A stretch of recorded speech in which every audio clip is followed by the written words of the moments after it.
Donc, merci beaucoup pour l'invitation. J'espère que vous m'entendez bien.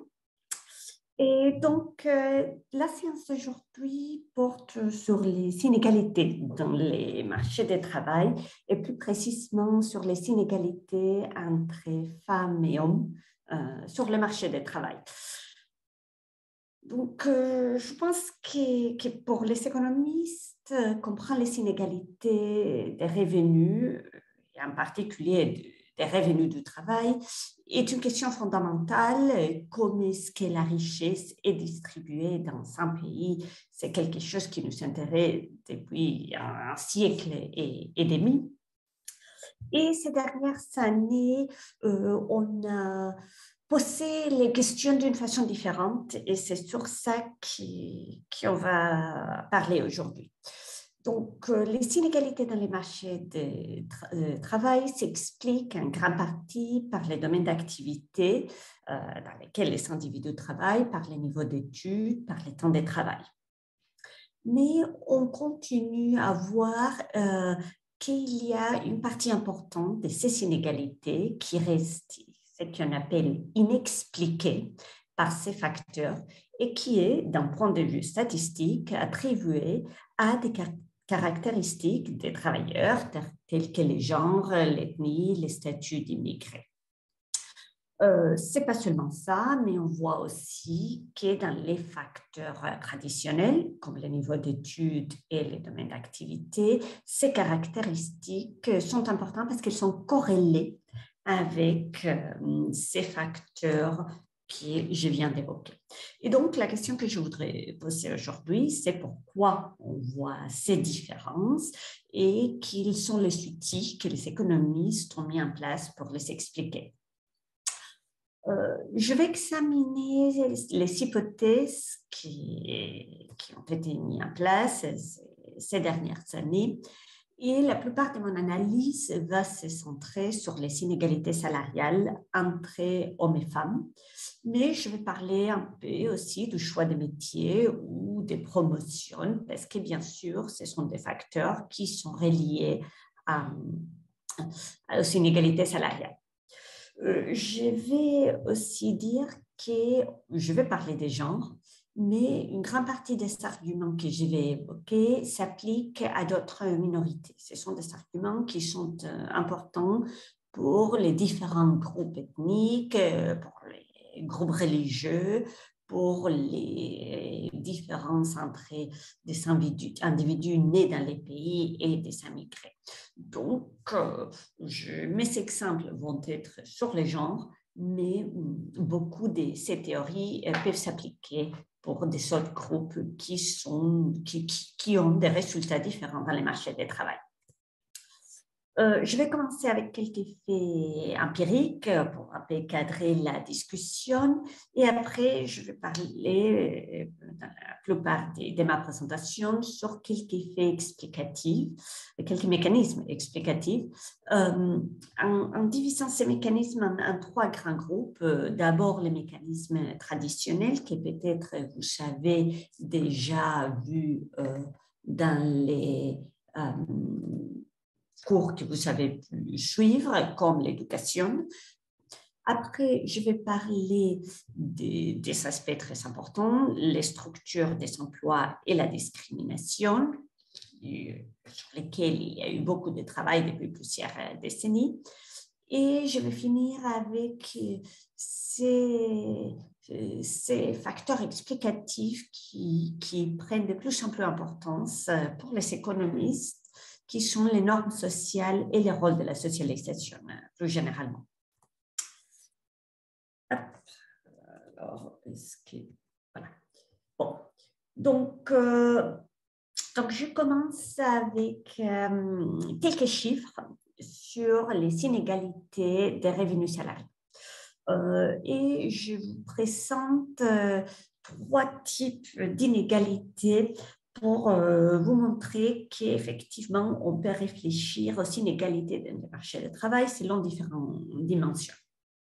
Donc, les deux premières colonnes présentent ce qu'on appelle les rapports interdéciles. Vous vous souvenez qu'on peut, quand on a une distribution, ces cas des revenus salariaux, on peut grouper les individus par déciles, donc diviser la distribution en 10 groupes et voir quels sont les revenus moyens du 10% avec des revenus les plus faibles, du 50% de ceux qui sont 50% de la distribution et de ceux qui sont aux 10% les plus élevés de la distribution des revenus.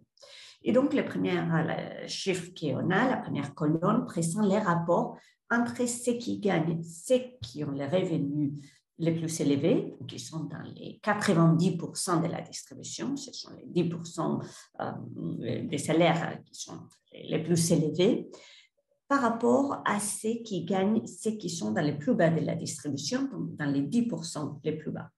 Et on voit qu'en France, on a des années-là, 2015-2019, c'est autour de 7,5-8 fois plus élevé pour ceux qui sont tout en haut de la distribution par rapport aux 10% plus bas. Donc, des différences très importantes. La deuxième colonne présente les ratios entre les salaires de ceux qui sont dans les 10% plus bas et ceux qui sont dans la médiane, donc dans les 50% de la distribution. Et là, on voit que les rapports, c'est autour de 4 fois plus élevés. Donc, à nouveau, des différences très importantes. Les deux colonnes du milieu nous donnent des rapports par catégorie socio-professionnelle. Donc, on regarde la différence là, d'abord, entre les cadres et les ouvriers non qualifiés, autour de 3 fois plus élevés, et aussi entre les cadres et ce qu'on appelle les employés, donc des individus avec, disons, des postes dans des bureaux qui ont fait des études, mais qui ne sont pas dans la catégorie 4. Et là, c'est autour des 2 fois et demi plus élevé. Donc, on voit qu'il y a des différences par rapport à cette dimension aussi. Et pour finir, la dernière colonne nous donne les rapports entre hommes et femmes. Et là, on voit que les rapports sont moins importants que ceux qu'on a vus dans les autres catégories. Les hommes gagnent 1,20 plus que les femmes en France ces dernières années, donc autour des 20% plus que les femmes. On va se focaliser aujourd'hui dans cette différence qui peut être plus faible, qui peut sembler plus faible que pour d'autres dimensions, mais c'est néanmoins une catégorie très importante et je vais essayer de vous convaincre que c'est très important en partie parce qu'on a du mal à expliquer certains aspects qui sont plus faciles à comprendre quand on pense aux catégories socio-professionnelles. Avant de passer aux facteurs explicatifs, je vais vous montrer quelques données pour les États-Unis. Pourquoi? Parce que les États-Unis ont des données qu'on n'a pas en France, en particulier sur les différences salariales entre blancs et noirs. C'est une question qui est vue comme très importante aux États-Unis et il y a beaucoup de données sur ça. Et donc là, je vous montre, si vous voulez, les données coupées de des façons différentes. D'un côté, dans les premiers tableaux tout en haut, j'ai les rapports entre hommes et femmes et j'ai divisé ça entre hommes blancs et femmes blancs et hommes noirs et femmes noires. Et donc, vous voyez que ces rapports est de 1,25 pour les blancs. Donc, les hommes gagnent en moyenne 25% de plus que les femmes. C'est un peu plus petit pour les individus noirs, pour lesquels, en général, on voit qu'il y a un niveau des catégories socio-professionnelles en moyenne plus faible et donc les différences sont plus petites. Dans le deuxième tableau, j'ai coupé les données de la façon contraire. Donc, j'ai regardé les rapports par ethnie, donc entre blancs et noirs, pour les hommes et pour les femmes.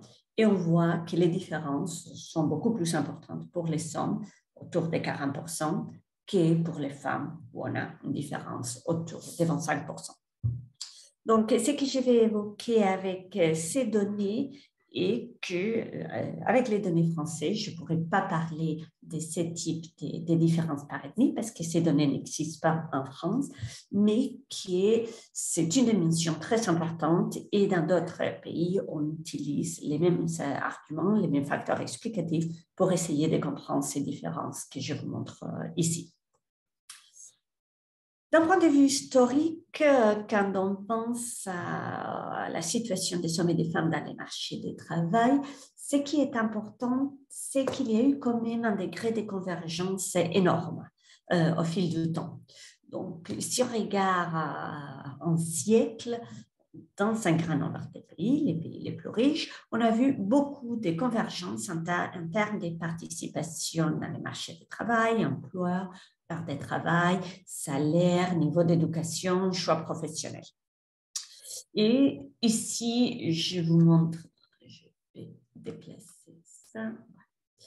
Je vous montre quelques données sur les taux d'emploi des femmes dans les États-Unis et en France. En France, on a des données qui vont jusqu'à 1850. Aux États-Unis, ça commence un tout petit peu plus tard. Pour les États-Unis, on voit cette forte augmentation du taux d'emploi des femmes qui est passé d'être autour de 20% à 60%. Pour la France, on observe une augmentation d'abord, une diminution après et une augmentation à nouveau des aspects, on pourrait discuter ça plus tard, qui sont liés au changement sectoriel, l'importance d'abord de l'agriculture, après de l'industrie et comment le rôle des femmes a changé dans les différents secteurs. Mais dans les deux cas, on voit qu'il y a une augmentation des participations des femmes, surtout dans la deuxième moitié du XXe siècle. Ici, j'ai des séries pour les revenus, les ratios entre les revenus des femmes et hommes. Donc ici, c'est les revenus des femmes comme proportion du revenu des hommes. Et j'ai des données qui sont consistantes sur une période relativement longue, donc de 1970 à 2012, pour les États-Unis et pour le Royaume-Uni, qui sont des pays où on a vu une augmentation particulièrement forte des revenus des femmes sur cette période, qui ont passé d'être entre 50 et 60% de ceux qui gagnaient les hommes à 80%. Donc, quand même une convergence très importante dans les dernières décennies. Mais malgré ces améliorations qui ont été particulièrement fortes jusqu'au milieu des années 90, on voit que les progrès se ralentissent. Il y a eu un plafonnement de la participation des femmes, il y a un écart important dans la rémunération qui persiste, les femmes restent très sous-représentées dans les statuts les plus élevés, les emplois au revenu. Il y a aussi des grandes disparités dans la répartition du travail au sein du ménage. Et donc, je vais chercher quelques éléments qui peuvent expliquer ce qu'on observe. Quelques données sur la France qui vont peut-être nous aider dans notre discussion. J'ai parlé des revenus, mais je voudrais rentrer un peu plus dans les détails de ces revenus. Donc, ce qu'on a ici, c'est les salaires horaires. Donc, combien un individu gagne par heure et l'écart entre hommes et femmes. Et donc, on voit que pour les individus qui travaillent à temps complet, les femmes gagnent presque 13 euros par heure, les hommes autour des 15 euros par heure. Donc, il y a une différence de 16%, quelque chose qui est considérable. Cette différence est encore plus forte quand on regarde les individus qui travaillent au temps partiel, où les femmes semblent être particulièrement pénalisées. Donc, vous voyez, ça c'est une chose générale pour hommes et pour femmes, que les individus qui travaillent à temps partiel reçoivent un salaire horaire, donc par heure travaillée, pas les salaires globaux, qui bien sûr va être plus faible quand on travaille moins d'heures, mais les salaires horaires est plus faible pour les individus en temps partiel.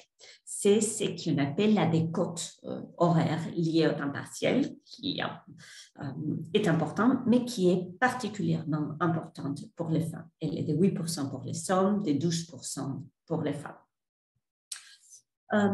Après, nous avons les revenus salariales annuels moyens et en France. Donc là, on a une différence très considérable entre hommes et femmes, de 24%, qui va être une combinaison de cette différence dans les salaires horaires et la différence dans le nombre d'heures travaillées, qu'on peut voir tout de suite. Le taux d'activité est différent entre hommes et femmes. Il y a 67% des femmes entre 16 et 64 ans qui travaillent, 76% des hommes, donc une participation, un taux d'activité plus élevé pour les hommes. Et il y a aussi une différence importante dans les temps partiels. Les femmes travaillent beaucoup plus en temps partiel, donc presque 27% des femmes y sont en temps partiel, qu'on a seulement 6% des hommes dans cette situation. Excusez-moi, je voulais enlever ça.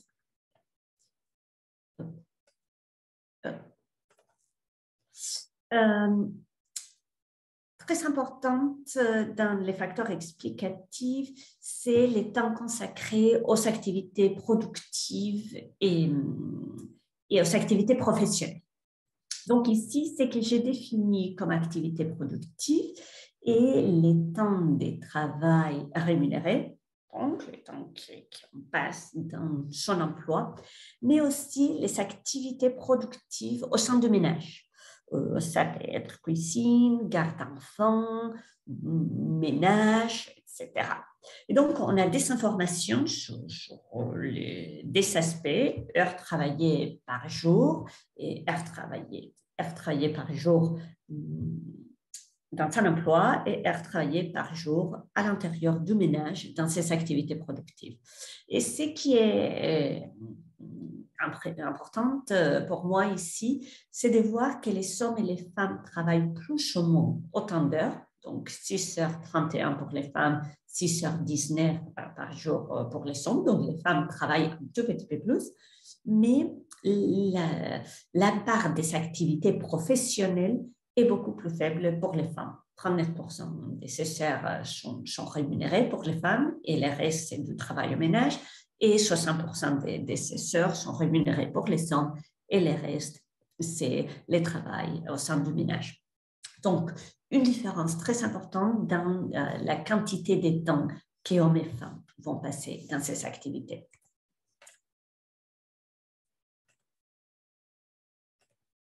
Donc, excusez-moi.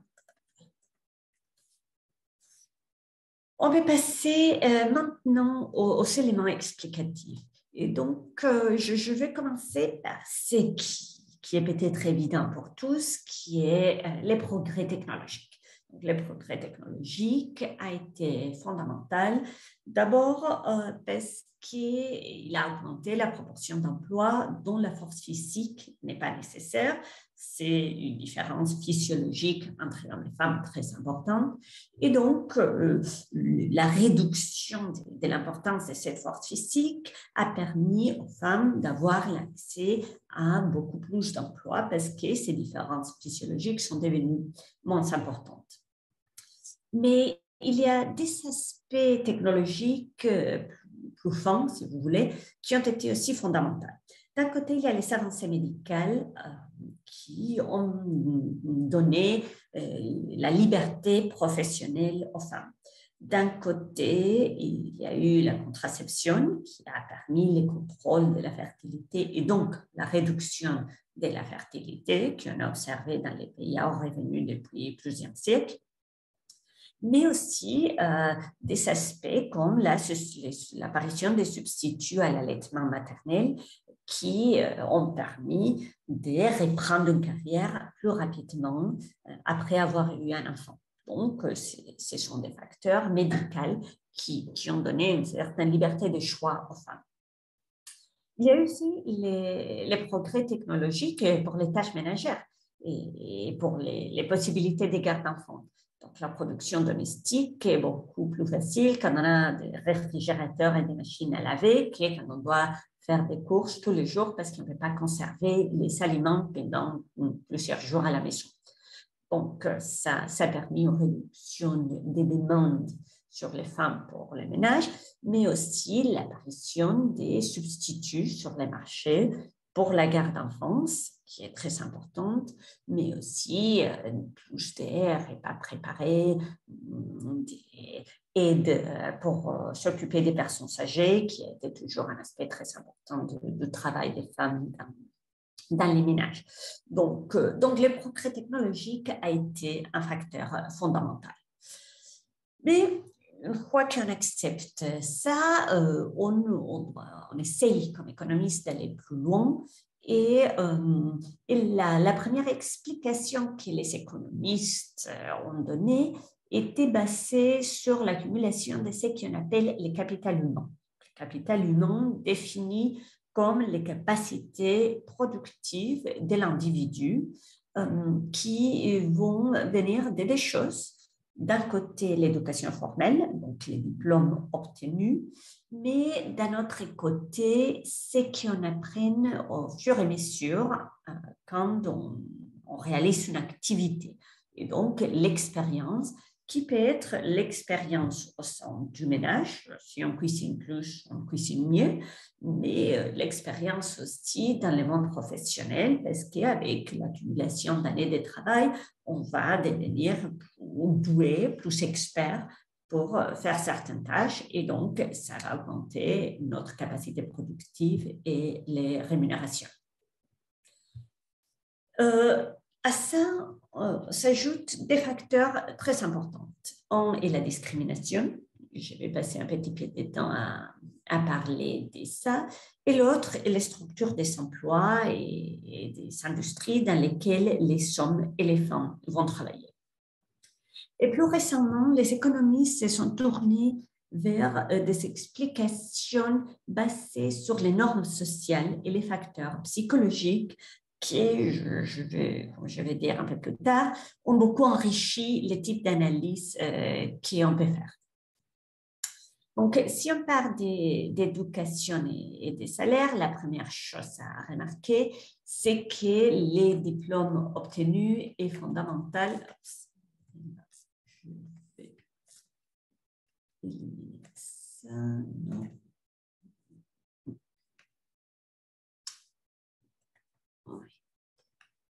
Et donc, pourquoi ça s'élimine? Excusez-moi. Je n'arrive pas à enlever la petite barre. Est-ce que c'est ça?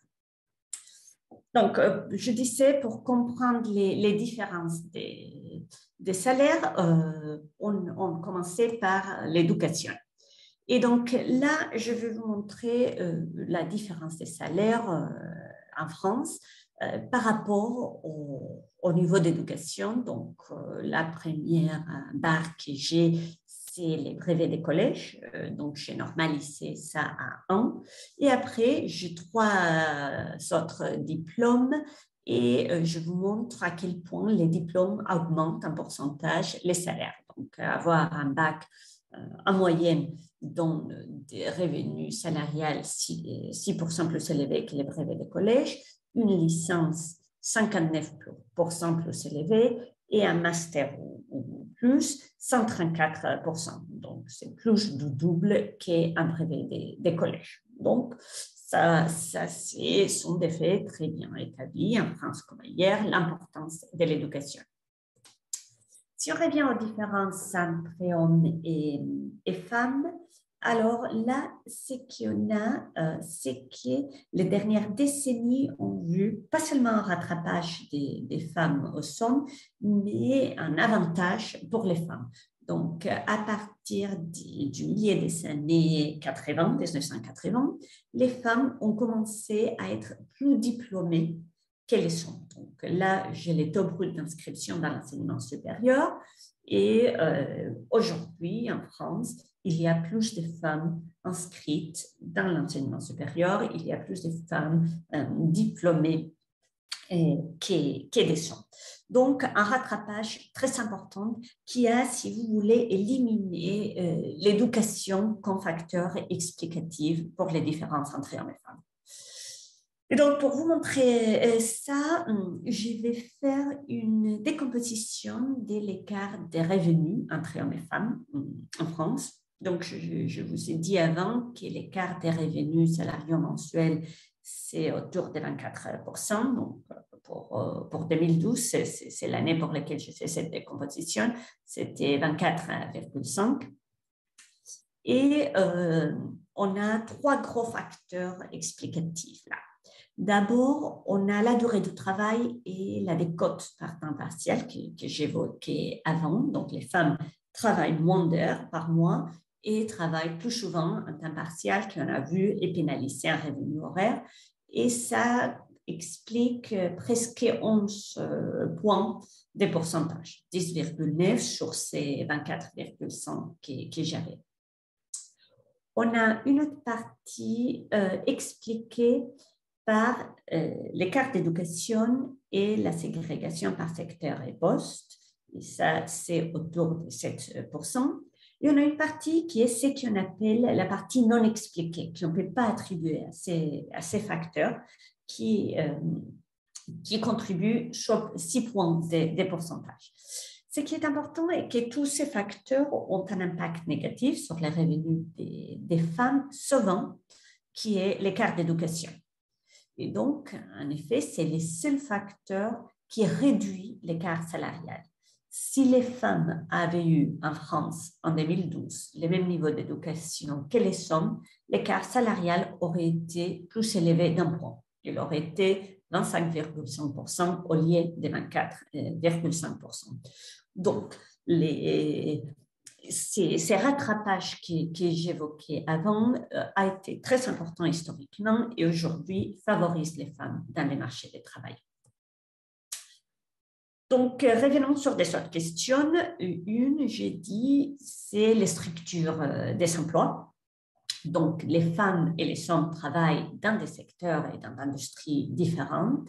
Voici quelques données. Donc, on a la répartition des femmes et hommes par secteur. Je ne vais pas évoquer tous les secteurs ici, mais ce que je voudrais attirer votre attention sur la différence entre les débats, la bleue, qui sont les femmes, et l'orange, qui sont les hommes. Et ce qu'on voit, c'est que dans la plupart des secteurs, les deux sont assez éloignés.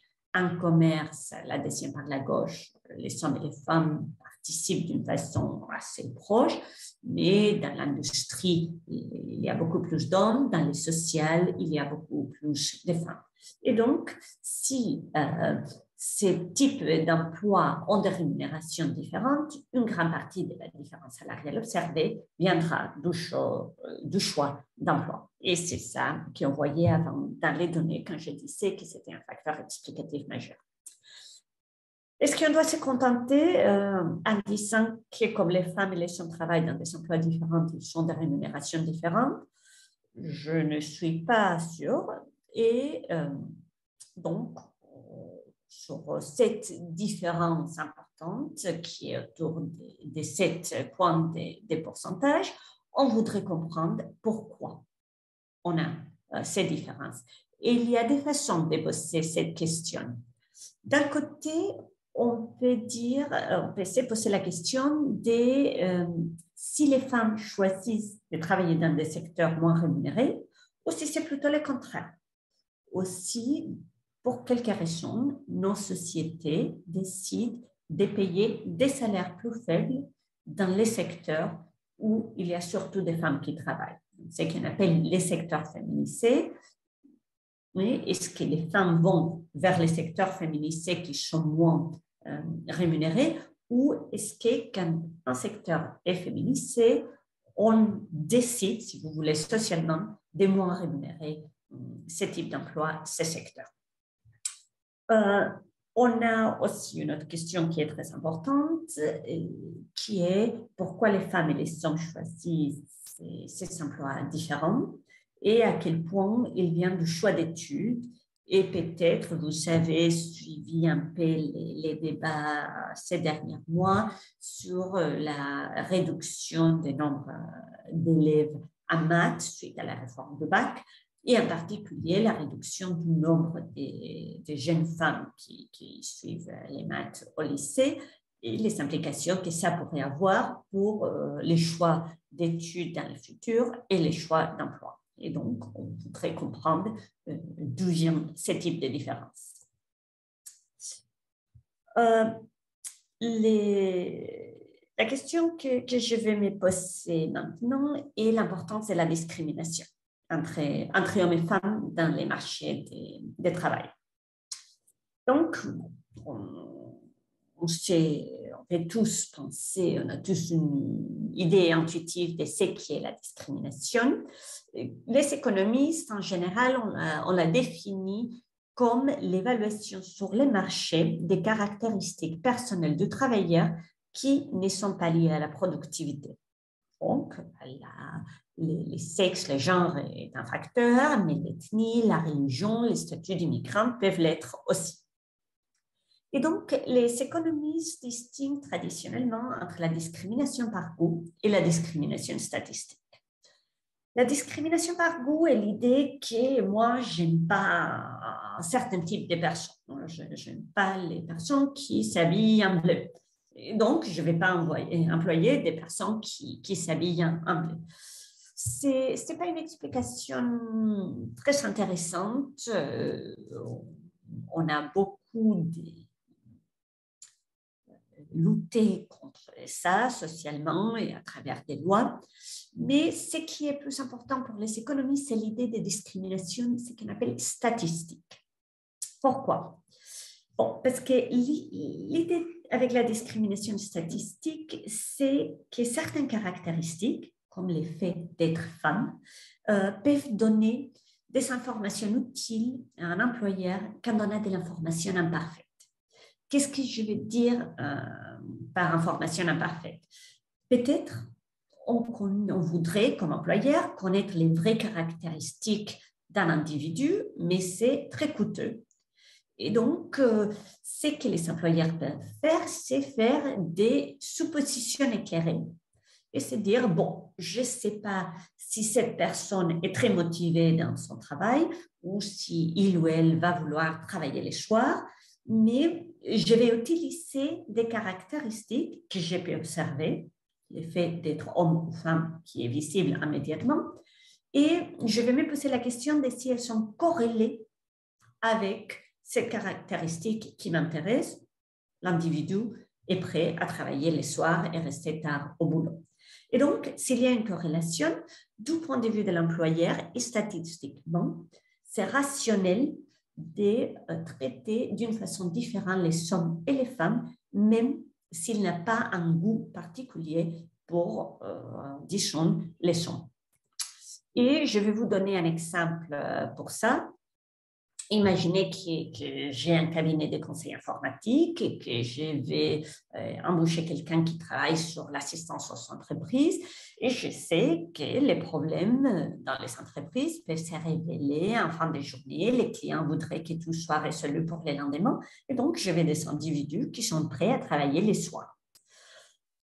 Je ne peux pas observer ça quand j'embauche quelqu'un parce que si je pose la question, les gens vont me dire « Ah oui, bien sûr que je suis prêt à travailler les soirs. » Mais je peux observer si c'est un homme ou une femme et je vais peut-être me dire « Bon, les femmes, elles s'occupent de la famille, des enfants, elles sont moins disponibles, elles vont me dire non. Donc, je préfère d'embaucher l'homme ou donner un salaire plus élevé à l'homme parce que je pense qu'en moyenne, il va être plus disponible. » Et donc, c'est un choix qui, en moyenne, est efficace et qui est parfaitement rationnel du point de vue de l'employeur, même s'il n'a pas une préférence particulière pour un groupe ou pour un autre. La discrimination statistique pose des questions importantes, à mon avis. D'un côté, les femmes peuvent discriminer autant que les hommes, si ce n'est pas une question de goût, si c'est une question de statistiques, les femmes vont peut-être faire les mêmes calculs que les hommes et donc elles peuvent discriminer d'autres femmes en appliquant ce type d'argument. D'un autre, on doit se poser la question de si la discrimination statistique devrait être illégale vu qu'elle est efficace. Et donc là, il y a des différentes réponses. On peut dire qu'elle viole les concepts d'équité. Donc ça, c'est un souci.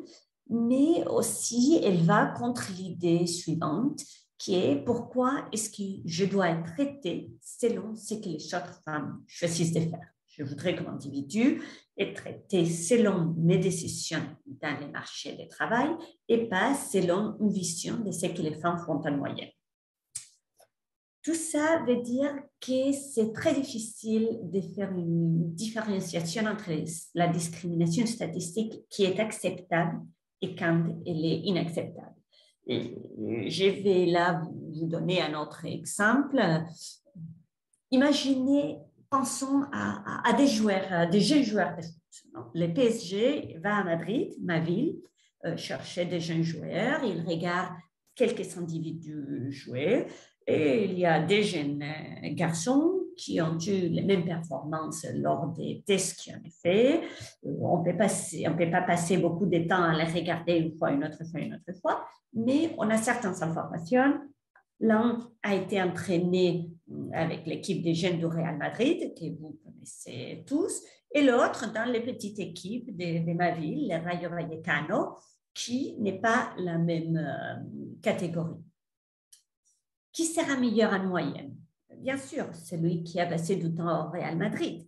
Et donc, est-ce que c'est juste que ce soit cet individu qui est embauché ou est-ce qu'il y a une injustice parce qu'en principe, quand on les a regardés, ils n'ont plus les mêmes performances et ce qu'on est en train de faire, c'est de donner à l'un et à l'autre les performances moyennes de leur groupe sans pouvoir observer les performances individuelles.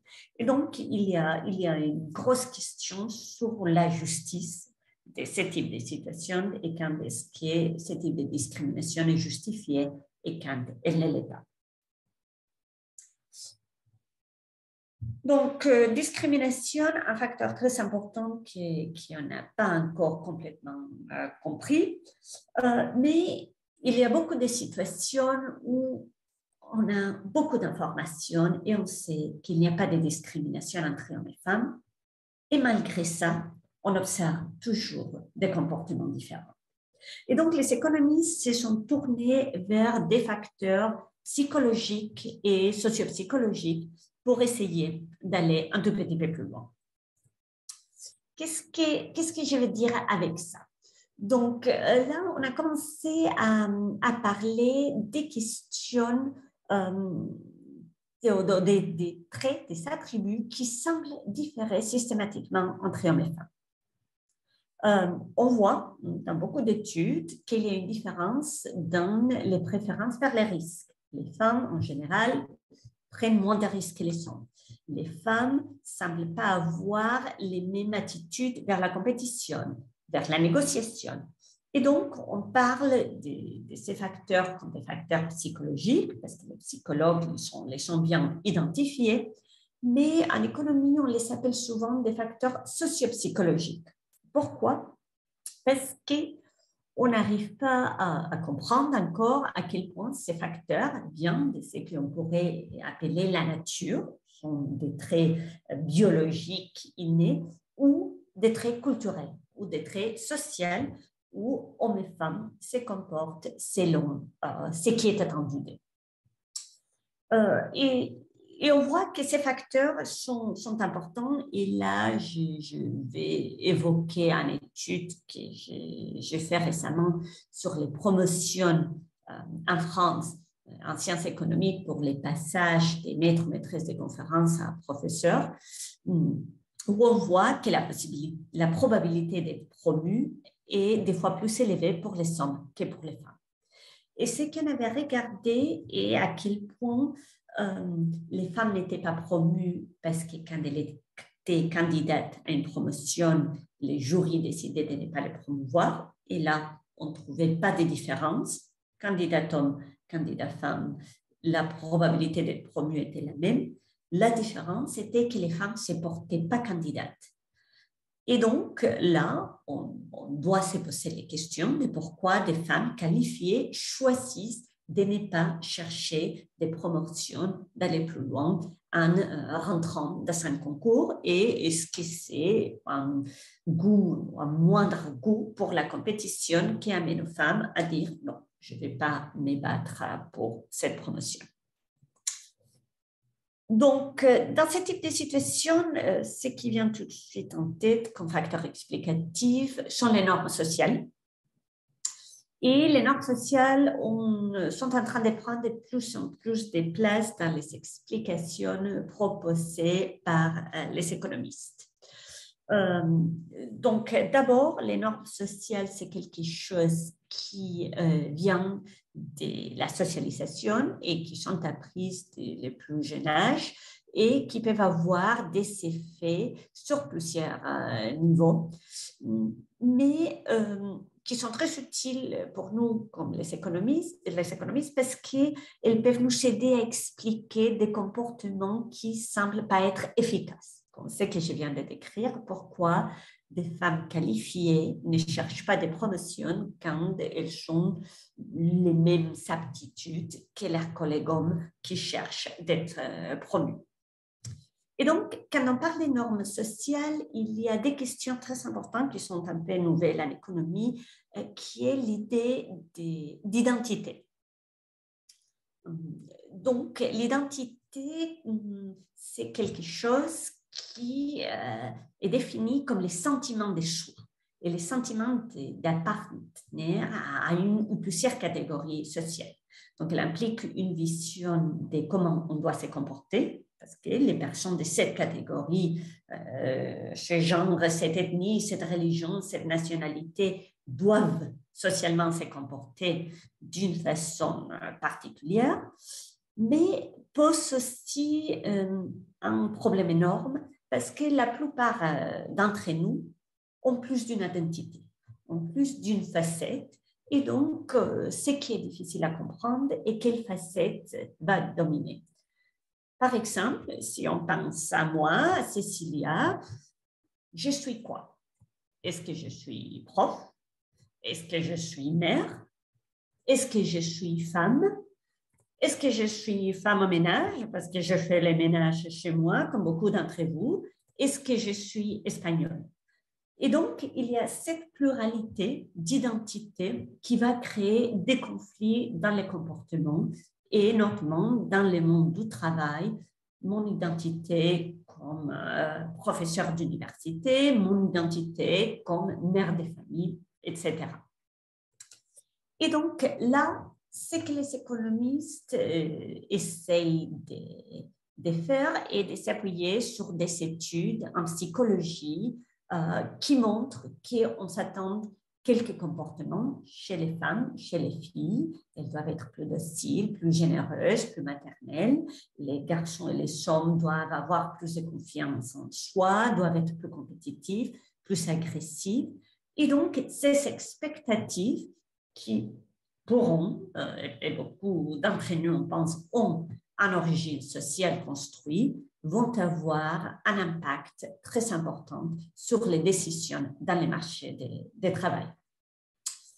Elles vont nous aider à expliquer la division du travail domestique et temps partiel chez les femmes, la réticence à gagner plus que son conjoint, les femmes qui parfois décident de ne pas progresser dans leur carrière pour ne pas rompre l'équilibre dans lequel les maris gagnent plus que la femme, les choix d'études que j'évoquais avant et par conséquent les choix des secteurs d'emploi, la décision de ne pas chercher une promotion. Et donc, dans ces contextes, les normes nous aident à comprendre des comportements qui, en principe, sembleront peu rationnels, mais qui nous poussent à avoir une vision plus large de la rationalité et de pourquoi on va dévier de ce type de comportement. Et donc, je vais m'arrêter ici en finissant avec une question qui émerge de ce type d'analyse et qui est très importante, qui est si aujourd'hui on considère que les normes sociales sont devenues fondamentales pour expliquer les différences entre hommes et femmes, est-ce qu'on peut changer les normes sociales et comment est-ce qu'on peut changer les normes? Et je vais m'arrêter ici. Merci beaucoup.